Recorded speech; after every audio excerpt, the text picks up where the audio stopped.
హైదరాబాద్ లో చికిత్స పొందుతూ మృతి చెందిన బీఆర్ఎస్ మాజీ ఎమ్మెల్యే పెద్ది సుదర్శన్ రెడ్డి పార్థివ దేహాన్ని హనుమకొండ అమరవీరుల స్తూపం వద్దకు తరలించారు.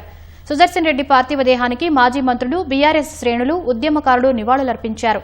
పెద్ది సుదర్శన్ రెడ్డి మృతి పట్ల ముఖ్యమంత్రి రేవంత్ రెడ్డి తీవ్ర దిగ్భ్రాంతి వ్యక్తం చేశారు. సుదర్శన్ రెడ్డి కుటుంబ సభ్యులకు సీఎం ప్రగాఢ సానుభూతి తెలియజేశారు. పెద్ది మృతి పట్ల బీఆర్ఎస్ అధినేత కేసీఆర్ తీవ్ర దిగ్భ్రాంతి వ్యక్తం చేశారు. ఆయన మృతి పట్ల విచారం వ్యక్తం చేసిన కేసీఆర్ తానొక ఆప్తమిత్రుణ్ణి కోల్పోయానని ఆవేదన వ్యక్తం చేశారు.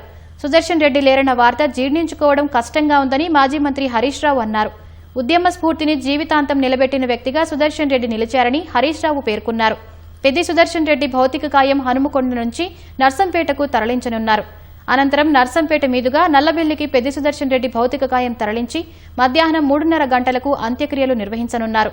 మరోవైపు పెద్ది సుదర్శన్ రెడ్డి మృతి పట్ల నియోజకవర్గ ప్రజల్లో విషాద ఛాయలు అలుముకున్నాయి. తమ ప్రియతమ నాయకుడు పెద్ది భౌతిక కాయాన్ని చివరి చూపుల కోసం రోడ్లపైకి భారీగా చేరుకుంటున్నారు. ఆయన మృతి పట్ల నియోజకవర్గంలో దుకాణాలు, విద్యా సంస్థలు స్వచ్ఛందంగా మూసివేశారు.